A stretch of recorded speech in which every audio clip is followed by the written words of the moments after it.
तो चलिए, जय जिनेंद्र सभी को। और आज की कक्षा को हम 161 नंबर के श्लोक से आज की कक्षा को प्रारंभ करते हैं। और कल की कक्षा में हम लोगों ने आत्मा के स्वरूप को अलग अलग तरीकों से समझा था। शुद्ध नय, है ना, निश्चय नय, व्यवहार नय, नय के बारे में भी समझा था। और आज के श्लोक में हम, और अंतिम श्लोक में जो बहुत ही महत्वपूर्ण बात बताई गई थी कि यदि आपको ये पता करना हो कि मैं जीव हूं या नहीं, या मैं आत्मा हूं, यदि ये परीक्षा करनी है या पता करना है, तो उस आत्मा का परिचय कैसे दिया जाता है। तो वहां पर बताया कि यह आत्मा, यह जीव, ये अहम शब्द से कहा जाता है। अहम, अहम मतलब मैं। जहां पर कोई भी व्यक्ति यदि अहम शब्द का प्रयोग करता है, इसका मतलब है कि वह आत्मा है जो बोल रहा है कि मैं खा रहा हूं, मैं पी रहा हूं, मैं जी रहा हूं, मैं रो रहा हूं। जो कह रहा है कि मैं, तो वो मैं क्या है? वो मैं आत्मा है। ठीक है। इसलिए पिछले श्लोक में आपको बता देते हैं। देखो, ये कहा ना यहाँ पे कि जिसे अनादिकालीन प्रचुर मोह रूप अंधकार के बलात् नष्ट हो जाने पर मन से रहित हुए सर्वज्ञ स्वयं ही जानते हैं। जो चेतन स्वरूप है, अर्थात इंद्रिय और मन से आत्मा के स्वरूप को नहीं जाना जा सकता। ये तो कैसे जाना जाता है?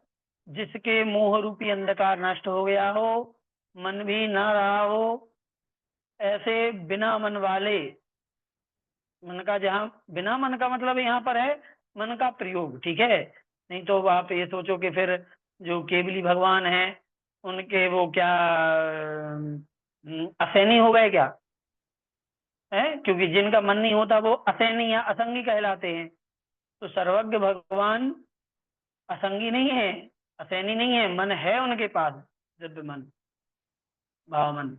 लेकिन बस ये है कि उसका जो है वह मन से कोई कार्य नहीं होता उनके। ठीक है।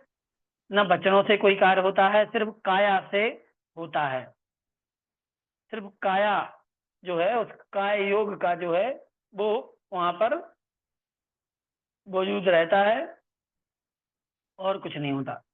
इसलिए यहाँ पर ये कहा गया है कि मन से रहित हुए सर्वज्ञ स्वयं ही जानते हैं कि चेतन स्वरूप क्या है। आनंद से संयुक्त है, अनादि है, निरंतर रहने वाला है ना। और सूर्य और चंद्रमा को भी तिरस्कृत करके समस्त जगत को प्रकाशित करने वाला ऐसा चेतन स्वरूप होता है। और यह चेतन स्वरूप अहम शब्द से कहा जाने वाला है। ये महत्वपूर्ण है। अहम शब्द से उस चेतन स्वरूप को कहा जाता है जो कि शरीर रहित है, स्वाभाविक, तेज जयवंत हो, ऐसा कहा गया। अब आज 161 नंबर के श्लोक से प्रारंभ करते हैं। चलिए, जो अभी अभी जुड़ चुके हैं कक्षा में, है ना, लगातार एक कक्षा के बाद दूसरी कक्षा, मतलब एक पीरियड खत्म, अब दूसरा पीरियड शुरू तुरंत है। तो उन सभी लोगों का स्वागत है, और सभी को जय जिनेंद्र मेरी तरफ से। तो चलिए शुरू करते हैं। यज्जायते किमपि कर्म वसादसातं सातं च यत्तदनुयायि विकल्पजालं जातं मनागपि न यत्र पदं तदेव देवेंद्र वंदितमहं शरणं गतोऽस्मि। जी, सभी को जय जिनेंद्र, सभी को जय जिनेंद्र। इसलिए हमने पहले ही बोल दिया अपनी तरफ से। क्या कहते हैं 161 नंबर में कि कर्म के उदय से जो कुछ भी बस ठीक है। अब ना लिखें कोई भी, क्योंकि उसी स्क्रीन पे हमें पढ़ना है, उसी स्क्रीन पर आपके मैसेज आते हैं, है ना, इसलिए। कर्म के उदय से जो कुछ भी दुख और सुख होता है तथा उनका अनुसरण करने वाला जो विकल्प समूह भी होता है, वह जिस पद में थोड़ा सा भी नहीं रहता, मैं देवेंद्रों से सहित बंधित उसी मोक्ष पद की शरण में जाता हूँ। अब देखो ये लाइन आप पढ़ोगे ना तो 2 बार पढ़नी पड़ेगी, तब समझ में आएगी क्या कहा है इसमें। आप एक बार में अभी हमने पढ़ा, किसी को नहीं समझ में आएगा कि क्या कह दिया है इसमें। यहाँ पर देवेंद्रों से पूजित उस मोक्ष पद की शरण में जाता हूँ, ये अंतिम लाइन कही है। किसकी शरण में जाता हूँ? उस मोक्ष पद की शरण में जाता हूँ जो कि देवेंद्रों के द्वारा पूजित है। ठीक है। और वो मोक्ष पद कैसा है? तो ये बताया है कि कर्मों के उदय से जो सुख दुख होता है और उस सुख दुख के कारण से जो हमारे अंदर विकल्प होते हैं उत्पन्न, मतलब आकुलता व्याकुलता होती है, वह आकुलता व्याकुलता जहां पर नहीं होती, ऐसे मोक्ष पद को, ठीक है, ऐसे मोक्ष पद को जो कि देवों के द्वारा भी पूजित है, उस मोक्ष पद की शरण में जाता हूँ। तो ऐसे इतनी घुमा घुमा के बात कही जाती है ना, कि कर्मों के उदय से सुख दुख होता है, सुख दुख होने से विकल्प होते हैं, और वो विकल्प जहां नहीं पाए जाए वो क्या है? मोक्ष पद है। ऐसे उस मोक्ष पद की मैं शरण में जाता हूँ जो कि देवों के द्वारा पूजित है। धिक्कांतास्तन मंडलम दिगमल प्रालेयरोचिकरान धिक्कर्पूर विमिश्र चंदन रसम धिक्कांजलादीनपि यत्प्राप्तं न कदाचिदत्र तदिदं संसार संतापः लग्नं चेदति शीतलं गुरुवचो दिव्यामृतं मे हृदि।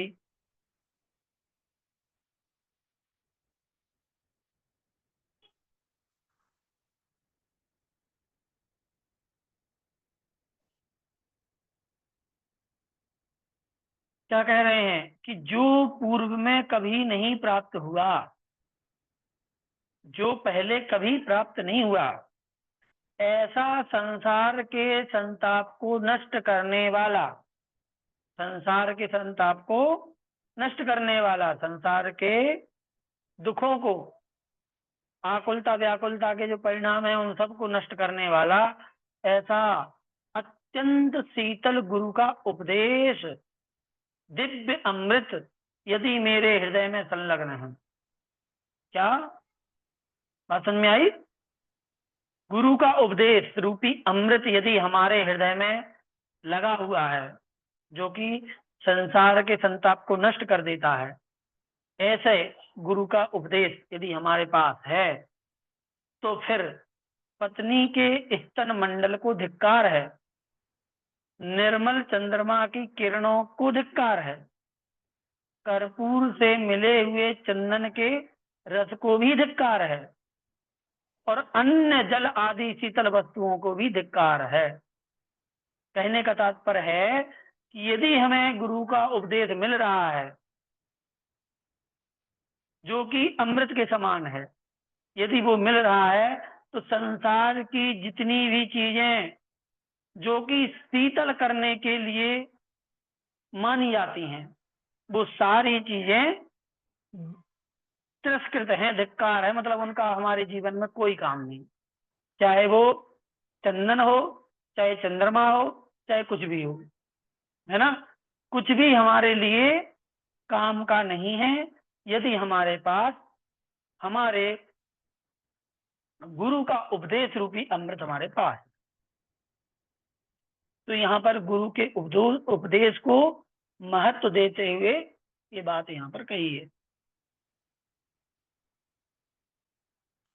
जित्वा मोह महावटम भवपथे दत्तो गृधो खस्त्र में विश्रांता विजने सुयोग पथिका दीर्घम चरन्तः क्रमात् प्राप्त ज्ञान धना चिराद अभिमत स्वात्मोपलम्भालयम् नित्यानंद कलत्त संग सुखिनो ये यत्तेभ्यो नमः।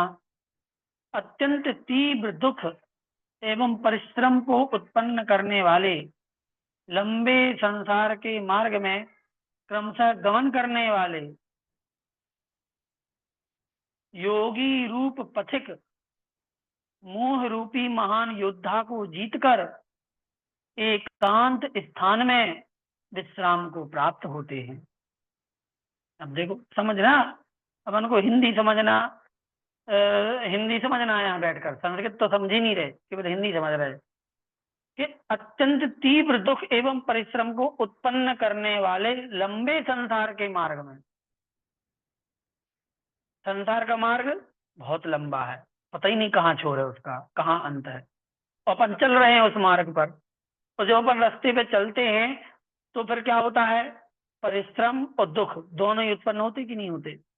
परिश्रम मतलब थकान और दुख मतलब कष्ट।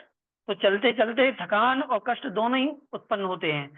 तो अत्यंत तीव्र और थोड़ा नहीं बहुत ज्यादा, तो बहुत अधिक दुख और परिश्रम को उत्पन्न करने वाले ऐसे लंबे संसार के मार्ग में क्रमशः गमन करने वाले, चलते रहने वाले जो योगी रूप पथिक हैं, योगी योग साधना में निरत ऐसे जो पथिक हैं, राहगीर।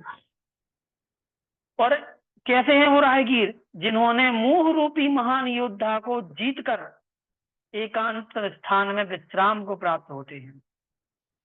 मोह रूपी योद्धा को जीत करके, उसको हरा करके और एकांत में विश्राम करते हैं एक पेड़ के नीचे, बढ़िया, ठीक है। तत्पश्चात उसके बाद जो ज्ञान रूपी धन से संपन्न होते हुए, अब रास्ते में चल रहे हैं तो बिना धन के तो कोई रास्ता तय हो ही नहीं सकता। चल रहे हैं तो पैसे तो होने चाहिए जेब में। तो इस रास्ते में भी हम चल रहे हैं तो कौन से पैसे, कौन सा धन होना चाहिए, ज्ञान रूपी धन।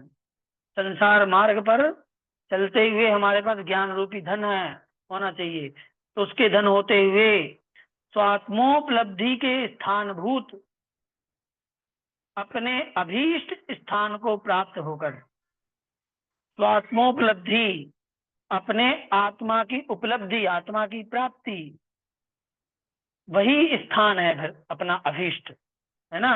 तो ऐसे अभीष्ट स्थान को प्राप्त करके वहां पर अविनश्वर मुक्ति रूपी स्त्री की संगति से सुखी हो जाते हैं, उनके लिए नमस्कार हो। यहाँ संसार की स्त्री से नहीं, बल्कि मुक्ति रूपी स्त्री की संगति से सुखी होते हैं। संसार को अच्छा मानने वाले व्यक्ति संसार की स्त्रियों के पास से सुखी होते हैं, और जो मोक्ष मार्ग पर चलने वाले व्यक्ति मुक्ति रूपी स्त्री को प्राप्त करके सुखी होते हैं। ऐसी संगति यहाँ पर बिठाई गई है, ठीक है। तो योगियों को, जो योगी जन है, उनको यहाँ पर राहगीर बताया गया है, और उनके ज्ञान को धन बताया गया है, और मोह को शत्रु या फिर योद्धा बताया गया है, जिसको हरा करके वो एकांत में विश्राम करते हैं, अर्थात ध्यान लगाते हैं मोह को हरा कर। और मोह को हराने के बाद फिर वो अभीष्ट स्थान जो है ना, जहाँ उनको पहुंचना है, अपनी मंजिल, उस मंजिल पर वो पहुंच जाते हैं और सुख प्राप्त करते हैं। इत्यादि धर्म एषः, इत्यादि धर्म एषः क्षितिपर क्षितिपसुर सुखा नर्घ्यमाणिक्य कोशः पाथो दुःखानलानां परम पदलसत् सौदसोपान राशि एतन्माहात्म्यमीशा कथयति जगतां केवली साध्वधीता सर्वस्मिन् वाङ्मयेऽथ स्मरति पर।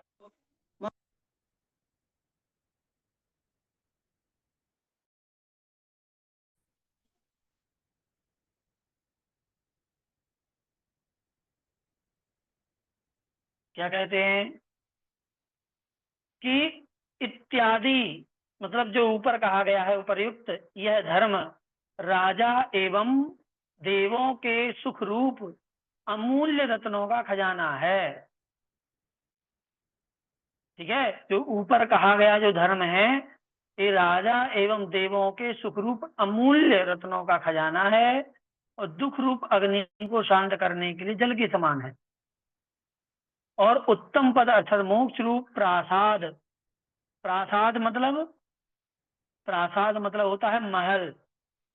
ठीक है, प्रसाद नहीं है ये, बड़ा प्रा है। ठीक है, तो प्रसाद मतलब तो आप वो खाने वाला प्रसाद बोल सकते हैं, है ना। हालांकि उसका मतलब भी खाने वाला प्रसाद नहीं है, प्रसाद का मतलब होता है प्रसन्नता। और प्रासाद, प्रासाद मतलब महल, तो ऐसे महल की सीढ़ियों की पंक्ति के सदृश हैं। उसकी महिमा का वर्णन वह केवल ही कर सकता है जो तीनों लोकों का अधिपति होकर समस्त आगम में निष्णात है। मुझ जैसा अल्पज्ञ मनुष्य तो केवल उसके नाम का स्मरण करता है।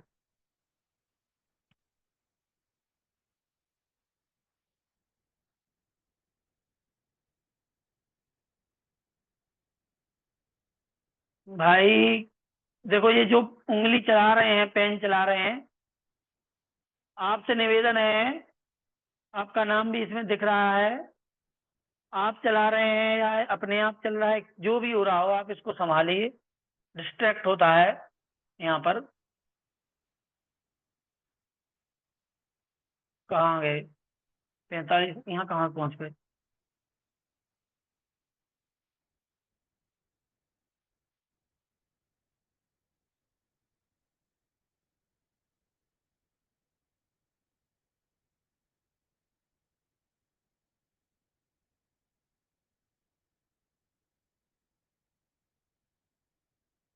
हम्म,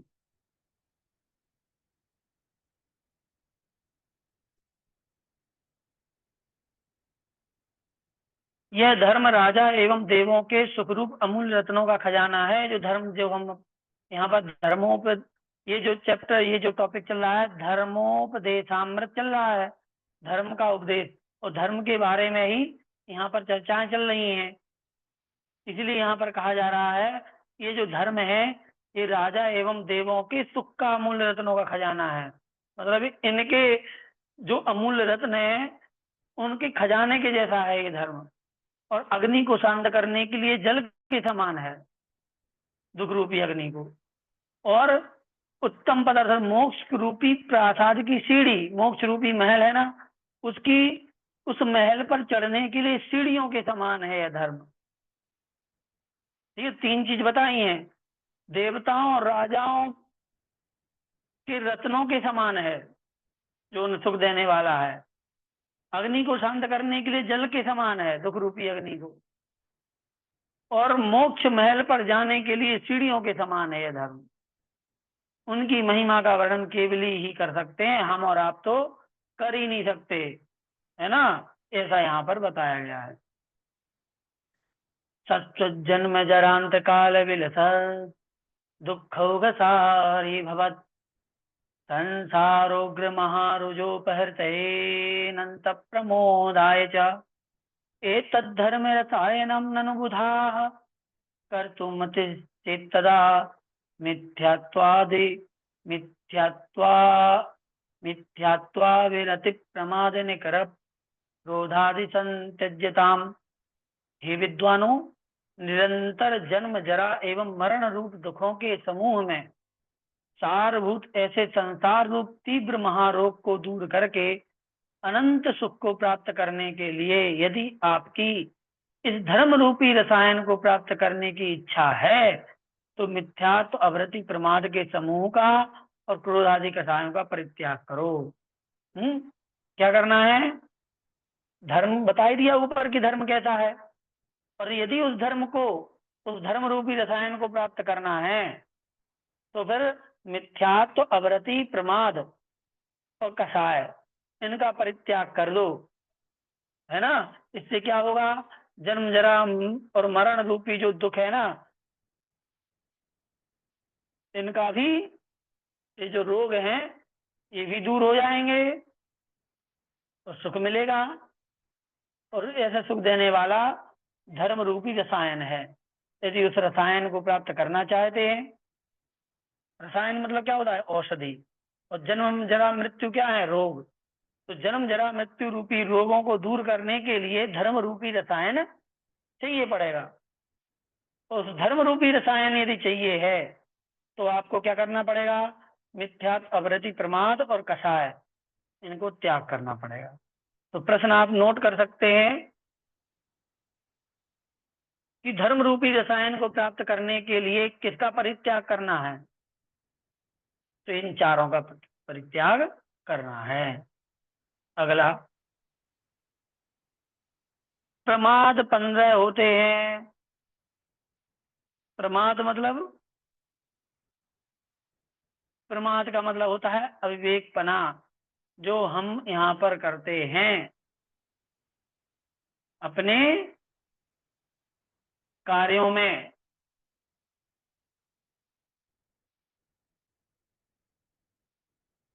वो प्रमाद कहलाता है।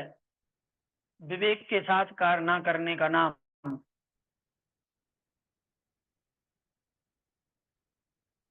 नष्टम रत्नमिवां बुधौ निधिरिव प्रभृष्ट दृष्टेर्यथा योगो यूपशलाकयोश्च गतयो पूर्वापरौ तो यदि संसारेत्र तथा नरत्वमसि कृत दुःख प्रदे दुर्लभम लब्धे तत्र च जन्म निर्मल कुले तत्रापि धर्मे मति। जैसे समुद्र में ये हम आज इसको पूरा कर दें, फिर हम बता रहे हैं, ठीक है। जैसे समुद्र में विलीन हुए रत्न का पुनः प्राप्त करना दुर्लभ है। क्या? समुद्र में विलीन हुए रत्न को फिर से प्राप्त करना कठिन है। अंधे को निधि का मिलना दुर्लभ है। निधि मतलब खजाना। तो अंधे को खजाना मिलना कठिन है क्योंकि उसे तो दिख ही नहीं रहा। समुद्र में रत्न चला जाए तो वो भी मिलना कठिन है क्योंकि उसका कोई पता ही नहीं चलेगा। और पूर्व और पश्चिम समुद्र को प्राप्त हुई जुआ अथवा यज्ञ में पशु के बांधने का काष्ठ और सलाका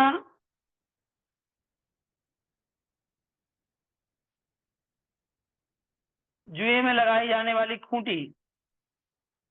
मतलब ये है जुआ। क्या आप जुआ जानते हैं? जुआ कहलाता है जब बैलों को खेत में जोतने के लिए हल चलाया जाता है तो बैलों के ऊपर एक लकड़ी का, दो बैलों के ऊपर एक डंडा रहता है जो दोनों बैलों के ऊपर एक समान रख दिया जाता है। ऐसे डंडा गर्दन पे, एक एक तरफ एक किनारा ए एक किनारा ए, ठीक है। और उसमें खूंटी लगाई जाती है जिससे कि वो बाहर ना निकल जाए, ठीक है। जब वो, उसको कहते हैं जुआ। और उसी के बारे में बात हो रही है कि यदि ये अ, संसार रूपी समुद्र समुद्र में इसको डाल दिया जाए पूरब से पश्चिम की ओर, मतलब यहाँ से डाल करके सोचा जाए कि पश्चिम में मिल जाए, ठीक है। कहने का तात्पर्य ये है कि जैसे समुद्र में आप एक छोर से, मतलब यहाँ हिंद महासागर के अरब सागर से या बंगाली खाड़ी से कोई चीज यहाँ पे डाल दो तो सोचो जाके कि यही चीज हमें अमेरिका में मिल जाए जो हमने यहाँ से फेंक रहे हैं, तो आप कितनी इसको पॉसिबिलिटी मानते हैं कि हमें मिल जाएगी और कब मिलेगी? वो यहाँ बता रहे हैं कि जितना वो फिर से उसका संयोग होना दुर्लभ है, वैसे ही निरंतर दुख को देने वाले इस संसार में मनुष्य पर्याय को प्राप्त करना भी अतिशय दुर्लभ है। मतलब एक बार ये पर्याय गई, यहाँ से मरे तो समझ लो कि फिर से मनुष्य बनना उतना ही कठिन है जितना समुद्र में एक छोर से कोई चीज फेंकने पर दूसरी चीज को प्राप्त दूसरे जगह से प्राप्त कर लेना कठिन है ना। इसमें हमें ये याद आ गया, अभी एक सोशल मीडिया पे एक रील वायरल हो रही थी। आप लोगों को पता है कि वैश्विक स्तर पे काफी देशों के बीच में युद्ध चल रहे हैं। तो अभी कुछ ही दिनों में गाजा पट्टी पे लगातार हमले हुए हैं, ठीक है। तो वो गाजा जो है वो समुद्र के किनारे है, किनारे का हल्का छोटा ही सा है बिल्कुल हिस्सा। तो कुछ फ्रांस के या कहाँ से के देश के जो कुछ लोग हैं जो गाजा के लोगों को सपोर्ट करने वाले हैं, तो एक वीडियो वायरल हुई है कि वो एक व्यक्ति बॉटल, जो बॉटल होती है ना, जैसे कि ये पेप्सी की बॉटल है बड़ी वाली, इनमें अनाज भर करके आधी आधी और वो समुद्र में डाल रहा है, और एक नहीं सैकड़ों पता नहीं कितनी डाल रहा है। और कह रहा है कि उसका ये सोच है कि मैं ये चाहता हूं कि ये यहाँ से बह करके और कहाँ गाजा तक पहुंच जाए और गाजा के लोगों को ये अनाज मिल जाए, क्योंकि वहाँ बहुत ज्यादा मारा मारी हो रही है, क्योंकि युद्ध के कारण से पूरा सब नष्ट भ्रष्ट हो गया है। लोग सड़कों पे हैं, रहने को नहीं है, खाने को नहीं है, तड़प रहे हैं। तो इस हिसाब से वो सहायता पहुंचाए, तो हमें याद आ गया ये चीज। लेकिन वो कितना, कितनी पॉसिबिलिटी है कि वो यहाँ से जो फेंक रहा है वो वहां तक पहुंचेगा, वही वाली बात है। जितना कठिन वही है, वैसे ही यहाँ से मनुष्य गति नष्ट होकर के, मनुष्य गति, मनुष्य पर्याय खत्म होकर के फिर से मिलना कठिन है। न्याया न्यायादंड कवर्तकीय जन हा जन न्यायादंड कवर्तकीय कजना ध्यानस्य संसारिणां प्राप्तं वा बहुकल्पकोटिविरदं पृच्छानरत्वं यदि मिथ्यादेव गुरुपदेशविषय व्यामोह नीचान्वय प्राये प्राणवृतां तदेव सहसा वैफल्यमागच्छति। क्या कहा है? संसारी प्राणियों को यह मनुष्य पर्याय अंधकवर्तकीयक रूप जनाख्यान के न्याय से करोड़ों कल्पकालों में बड़े कष्ट से प्राप्त हुई है।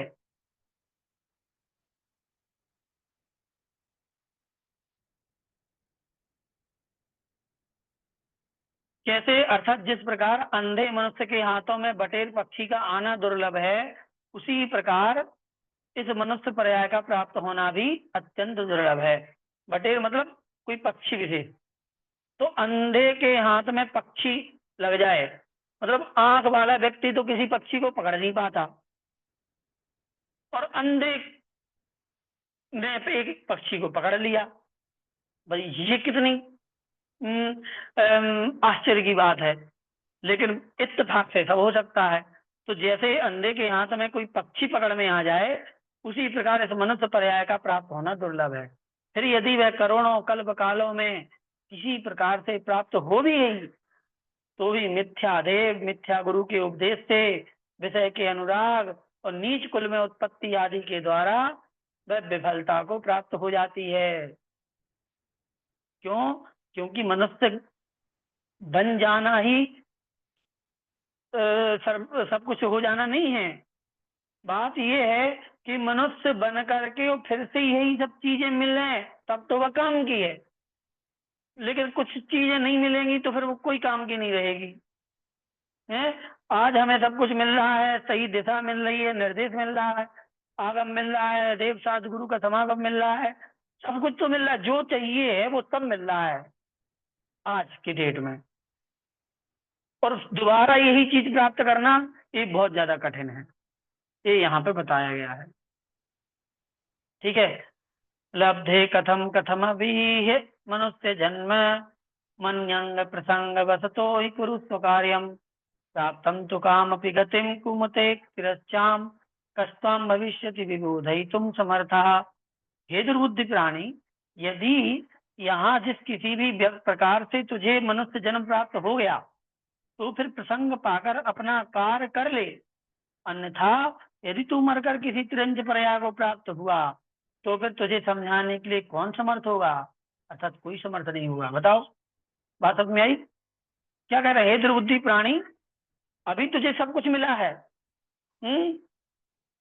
कि आचार्य श्री विद्यासागर जी महाराज जैसे गुरु के दर्शन मिले, उनके शिष्य इस सदी के महान संत निर्यापक समय मुनिपुंग सुधा सागर जी महाराज जैसे मुनिराज के दर्शन मिले, और उनके द्वारा चलाया गया द्वादश पाठ्यक्रम का हम आश्रय लेकर के आज बैठ करके वाणी सुन रहे हैं, भगवान की शास्त्र को पढ़ रहे हैं, और आज ये प्रसंग हम सबको मिल गया है, और आज ये सब पा करके भी यदि हम आत्महित की ओर नहीं बढ़े और मर करके किसी क्लेंज को प्राप्त हो गए, तो फिर वहां कौन समझाने आएगा?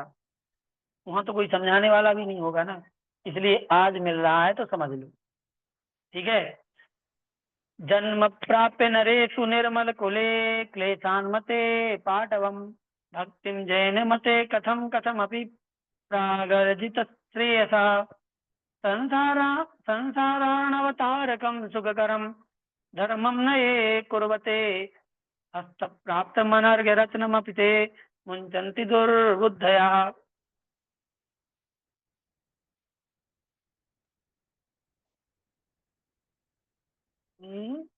क्या है? खत्म हो गई हमारी तो पीडीएफ यहाँ पे। हम्म पीडीएफ यहाँ पे पूरी हो गई, लेकिन हम अर्थ आपको सुना दे रहे। ठीक है। इसका अर्थ क्या है? इसका अर्थ है कि जो लोग मनुष्य पर्याय के भीतर उत्तम कुल में जन्म लेकर कष्ट पूर्वक बुद्धि की चतुरता को प्राप्त हुए हैं, जो लोग मनुष्य पर्याय को प्राप्त करके और बड़ी ही कष्ट से इस बुद्धि की चतुरता, मतलब ये बुद्धि उनकी चल रही है, और जिन्होंने पूर्वोपार्जित पुण्य कर्म के उदय से जिस किसी प्रकार से जैन मत में भक्ति भी प्राप्त कर ली, मतलब जैन कुल पा लिया, उत्तम कुल पा लिया, उत्तम कुल पा करके बुद्धि की चतुरता भी मिल गई, मतलब अच्छे दिमाग है, चला सकते हैं, सीख सकते हैं कोई चीजें, और पुण्य कर्म के उदय से भक्ति भी मिल रही है करने को भगवान की। और यदि वे संसार समुद्र से पार कराकर सुख को उत्पन्न करने वाले धर्म को नहीं करते हैं, यदि ऐसा सब कुछ मिल करके, तो समझना चाहिए कि वे दुर्बुद्धि जन हाथ में प्राप्त हुए अमूल्य रत्न को छोड़ रहे हैं। बात समझ में आई? है, इसका मतलब है कि आए हुए रत्न को फेंक रहे हैं वे। कौन फेंक रहे हैं? जिनको उत्तम कुल मिल गया है और पुण्य कर्म के उदय से जैन धर्म सुनने भी मिल रहा है, फिर भी यदि हम इसको छोड़ दें और संसार मार्ग को छोड़कर मोक्ष मार्ग की ओर नहीं बढ़ पा रहे हैं, समझ लेना कि हम आए हुए बहुमूल्य रत्न को अपने हाथों से फेंक रहे हैं, और इससे ज्यादा कुछ भी नहीं समझना चाहिए। ठीक है। चलिए, वैसे हम सोचे थे कि 70 हो जाते, लेकिन अब श्लोक है ही नहीं आगे, पीडीएफ इतनी है। कल फिर नई पीडीएफ बनाएंगे, तो फिर अगली कक्षा वहां से शुरू करेंगे। चलिए, आज की कक्षा को यहीं पे समाप्त करते हैं। ठीक है।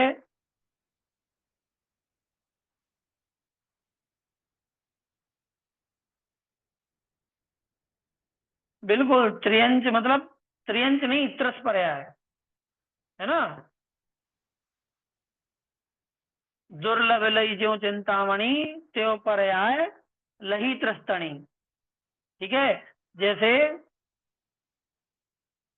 जैसे चिंतामणि रत्न प्राप्त होता है, वैसे ही स्थावर जीवों से या निगोद से निकल करके त्रस पर्याय प्राप्त करना, मतलब 2 इंद्रिय, 3 इंद्रिय, 4 इंद्रिय, 5 इंद्रिय, कोई भी जीव बनना, ये भी चिंतामणि रत्न को प्राप्त करने के जैसा है।